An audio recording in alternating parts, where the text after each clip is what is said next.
মই এটা আপোনাৰ চাব এইটো পাৰ্ট 4 ঠিক আছে, যিটো আমি G K M C Q অনলিষ্ট কৰি আছিলোঁ, selected P Y Q G K বুলি আপলোড কৰিছোঁ ক্লাছটো। বহুত বেছি ইম্পৰ্টেণ্ট হয় 5 তাৰিখে যিসকলে এক্সাম দিবলৈ গৈ আছে, কাৰণ ইয়াতে পি ৱাই কিউ ইম্পৰ্টেণ্ট কিছুমান কুৱেশ্যন আনিছোঁ, আনি ডিছকাছ কৰিছোঁ। এবাৰ চাব 2x লগাই লৈ হ'লেও চাব।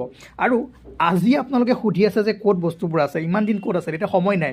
ইয়াতে আছাম পুলিচ এছ আই বুলি এটা আছিলে, তাতে আপোনাৰ ইণ্ডিয়ান হিষ্ট্ৰী, ইণ্ডিয়ান পলিটি, তাৰপাছত আপোনাৰ ইকনমি, ইম্পৰ্টেণ্ট বস্তুবোৰ আপলোড কৰা আছিলে। আৰু জিঅ'গ্ৰাফী লাগে, জিঅ'গ্ৰাফী চাওক, নতুনকৈ মই 2টা দিছোঁ, কিন্তু মই বাৰ বাৰ কৈ আছিলোঁ যে এডিয়াৰি সময়ত যি 8টা আছিলে সেই চাব পাৰিলে হয়।